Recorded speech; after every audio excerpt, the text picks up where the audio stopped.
नमस्कार सभी पेंशन धारकों का स्वागत करते हैं एक बार फिर से हमारे इस YouTube चैनल पर।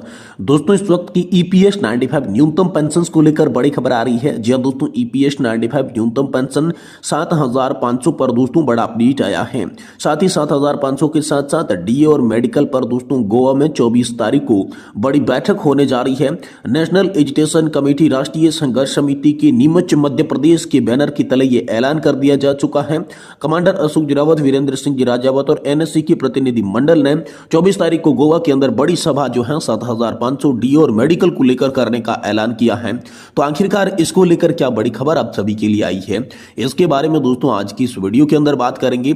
वहीं दोस्तों हम सभी के लिए DA के बाद पेंशन धारकों को बड़ा तोहफा, 63 वर्ष की ऊपर के पेंशन भोगियों की चमकी किस्मत, अतिरिक्त 10% पेंशन को लेकर बड़ी खबर आ रही है। तो आखिरकार 10% की अतिरिक्त पेंशन में सीधी बढ़ोतरी किस प्रकार हुई है, पेंशन हाइक को लेकर आखिरकार आप सभी के लिए क्या बड़ी खबर आ रही है, इसके बारे में दोस्तों आज की इस वीडियो के अंदर बात करेंगे। वहीं दोस्तों बात करने वाले हैं, खुशखबरी है आप सभी के लिए, 8वें वेतन आयोग का गठन, जनवरी 2026 में वेतन और पेंशन में आएगा उछाल। जी हां दोस्तों, 8th पे कमीशन को मंजूरी, सरकारी कर्मचारियों को मिलेगा वेतन में बड़ा इंक्रीमेंट, पेंशन में बढ़ोतरी के साथ साथ मिलेंगे अन्य लाभ। तो इसको लेकर दोस्तों हम सभी के लिए बड़ी खबर आई है कि 8वें वेतन आयोग को लेकर आप सभी की किस्मत कैसे चमकेगी, इसके बारे में आज की इस वीडियो के अंदर बात करेंगे।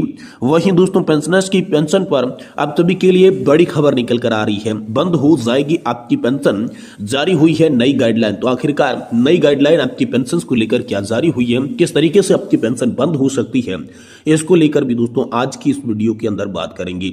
यानी कि पेंशन धारकों से जुड़ी तमाम बड़ी खबरों की चर्चा इस वीडियो के अंदर करेंगे। इसलिए आपसे निवेदन करते हैं कि दोस्तों वीडियो को आप लास्ट तक देखिएगा और चैनल को भी सब्सक्राइब जरूर कर दीजिएगा। तो चलिए बिना किसी देरी के सभी खबरों को सही सटीक और तथ्यों पर आधारित इस वीडियो के अंदर विस्तार से जान लेते हैं। जी हां दोस्तों, EPS 95 न्यूनतम पेंशन 7,500 पर अपडेट है। DA और मेडिकल पर गोवा में 24 तारीख को बड़ी बैठक होने जा रही है। कर्मचारी पेंशन योजना 1995 का आंदोलन सोशल मीडिया पर रफ्तार पकड़े हुए है, साथ ही जमीनी पर इसका असर दिखाई दे रहा है। हर पेंशन भोगी कुछ न कुछ भड़ास निकाल रहा है और सभी EPS 95 से निवृत्त और कार्यरत कर्मचारियों ने बड़ी जानकारी दी है कि EPS 95 न्यूनतम पेंशन 7,500 DA और मेडिकल पर गोवा में बैठक है। इसे कमांडर अशोक जिरावत, राष्ट्रीय अध्यक्ष EPS 95 NSC गोवा की कर्मचारी और पेंशन भोगियों को संबोधित करेंगे। 24 नवंबर दिन रविवार को जय संतोषी माता मंदिर, new one-days, Vasco D gamma, Goa में सभा है। कर्मचारी पेंशन योजना 1995 कार्यरत कर्मचारियों और पेंशनर्स के अनुरोध किया गया है कि वे बड़ी संख्या में परिवार दोस्तों के साथ बैठक में भाग लें। अपने वृद्धावस्था पेंशन के लाभों के बारे में जानने का अवसर है। पेंशन भोगी सी उन्नत कृष्ण ने कहा कि मैं अपने राष्ट्रीय अध्यक्ष को इसके बारे में शुभकामनाएं देता हूं, लेकिन हमारे सामने एक समस्या है, यानी कि हम के पास एक ऐसा प्रधानमंत्री है जो सुप्रीम कोर्ट के आदेश का पालन या सम्मान नहीं कर रही हैं। अब जैसी स्थिति है उनके रवैये के अनुसार तो यही लग रहा है वह शायद भारत संघ के राष्ट्रपति की भी बात नहीं सुनती। इसलिए ऐसी मीटिंग के लिए अपना समय बर्बाद करने का क्या फायदा। अगर हमें कुछ राहत चाहिए तो हमें अपनी वर्तमान सरकार को बाहर निकालने की कोशिश करनी चाहिए। ये दोस्तों पेंशन भोगियों की बात निकलकर सामने आ रही है।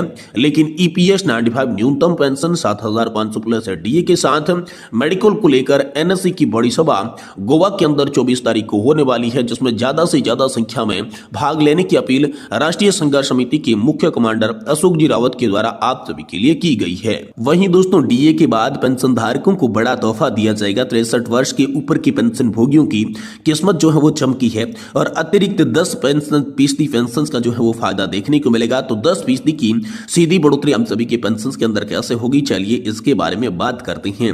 दोस्तों भारत में पेंशन भोगियों की संख्या लगातार बढ़ रही है, खासकर उन लोगों की जो 63 वर्ष या इससे अधिक आयु के हैं। ऐसे पेंशन भोगियों के लिए सरकार ने महत्वपूर्ण निर्णय लिया है, जिसके तहत उनकी पेंशन में 10% की सीधी बढ़ोतरी की जाएगी। यह निर्णय न केवल वृद्धावस्था की आर्थिक सुरक्षा प्रदान करेगा, बल्कि पेंशन भोगियों के जीवन स्तर को भी ऊंचा उठाएगा। तो इस वीडियो के अंदर योजना से सभी पहलुओं, इसके लाभ और इससे संबंधित जानकारी पर दोस्तों हम चर्चा करेंगे। तो दोस्तों पेंशन वृद्धि 2024 का मुख्य मुख्य उद्देश्य क्या है? पेंशन वृद्धि का मुख्य उद्देश्य उन पेंशन भोगियों को आर्थिक सुरक्षा प्रदान करना है जो अपनी आयु के कारण काम करने में असमर्थ हैं। ये योजना विशेष रूप से उन लोगों के लिए लाभकारी है जो सरकारी सेवाओं से रिटायर हुए हैं, जिनकी आयु 63 वर्ष या उससे अधिक की है।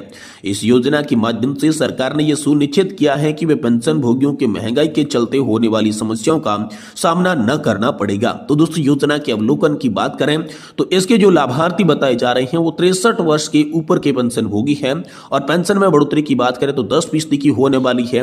और दोस्तों, ये आप सभी के लिए पूरे साल से ही लागू होने वाली है। और दोस्तों, सरकारी और निजी दोनों क्षेत्र के जो पेंशन प्राप्त करने वाले जो लोग हैं उनको इसका लाभ मिलेगा। अब महंगाई भत्ते को ध्यान में रखते हुए इसके अनुसार ये बढ़ोतरी की जाएगी। वित्तीय सुरक्षा और जीवन स्तर में सुधार होने की लाभ दोस्तों इनको मिलेंगी। चिकित्सा सहायता और सामाजिक सुरक्षा का लाभ मिलेगा।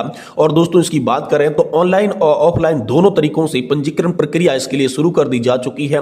आप भी पंजीकृत करके दोस्तों इसका फायदा उठा सकती हैं। वहीं दोस्तों, अगली बड़ी खबर की बात करें तो दोस्तों 8वें वेतन आयोग के गठन को लेकर बड़ी खबर है। जनवरी 2026 से वेतन में आप सभी के लिए उछाल आएगा। केंद्र सरकार की सभी कर्मचारियों को यहां पर तोहफा देने वाली है सरकार। पेंशन धारकों की पेंशन बढ़ेगी और कर्मचारियों का वेतन बढ़ने वाला है। इसको लेकर बड़ी खबर आई है। केंद्र सरकार के कर्मचारी और पेंशन भोगियों के लिए महत्वपूर्ण खबर है। सरकार ने 8वें वेतन आयोग को हरी झंडी दे दी है, जिससे लाखों सरकारी कर्मचारी और पेंशन धारकों को लाभ मिलने की संभावना है। यह आयोग सरकारी कर्मचारियों की वेतन वृद्धि से संबंधित अपनी सिफारिशों को सौंपेगा। दोस्तों, सरकार हर 10 साल में नया वेतन आयोग गठित करती है। अब 8वें वेतन आयोग का गठन 2026 में होने की संभावना है। इससे पहले 7वां वेतन आयोग 2016 में लागू हुआ था। इस बार कर्मचारियों की सैलरी में वृद्धि की उम्मीद की जा रही है। तो आइए जानते हैं इसके बारे में विस्तार से। जी हां दोस्तों, तो वेतन आयोग के उद्देश्य की बात करें तो दोस्तों सरकारी कर्मचारियों की सैलरी संरचना को बेहतर बनाने का है। महंगाई के चलते बढ़ती लागत को ध्यान में रखते हुए सैलरी में वृद्धि करना है और पेंशन भोगियों के बेहतर सेवानिवृत्ति लाभ को सुनिश्चित करने का इनका उद्देश्य है। अब दोस्तों, संभावित समय की बात करें तो 8वां वेतन आयोग जनवरी 2026 से लागू होने की संभावना है। सरकार ने अब तक इसकी औपचारिक घोषणा नहीं की है, लेकिन विभिन्न मीडिया रिपोर्ट की पुष्टि कर चुका है कि जल्दी इसका गठन किया जाएगा। अब दोस्तों, 8वें वेतन आयोग की बदलाव से क्या उम्मीदें हैं? तो दोस्तों, वर्तमान न्यूनतम वेतन 18,000 रुपए से बढ़ाकर 34,560 रुपए हो सकता है। फिटमैन फैक्टर को 1.92 से सेट किया जा सकता है। मौजूद न्यूनतम पेंशन 9,000 रुपए से बढ़ाकर 17,280 रुपए हो सकती है और महंगाई भत्ते में वृद्धि की दोस्तों इसमें संभावना बताई जा रही है। अब दोस्तों, यहां पर कर्मचारी संघों की मांग करें तो दोस्तों पिछले बार भी फिटमैन फैक्टर 2.97 था, जिसे बढ़ाकर 3.68 करने की मांग की गई थी। सैलरी संरचना की अधिक पारदर्शी और न्याय संगत बनाने की आवश्यकता है और रिटायरमेंट के बाद मिलने वाले लाभों को बेहतर बनाने की आवश्यकता है। ये कर्मचारी संघ भी मांग कर चुके हैं। तो दोस्तों, कर्मचारी संगठनों के निर्णय का स्वागत किया है इस निर्णय का और सकारात्मक कदम बताया है। साथ ही सरकार को इस प्रक्रिया को जल्द पूरा करना चाहिए ताकि कर्मचारी जल्द से जल्द नए लाभ प्राप्त कर सके। इसके अलावा बजट 2025 में इस विषय पर चर्चा होनी है। यह योजना अभी तक आधिकारिक रूप से घोषित नहीं की गई है। हालांकि मीडिया रिपोर्ट्स इस बात की पुष्टि कर रही हैं कि सरकार जल्द ही इस निर्णय को ले सकती है।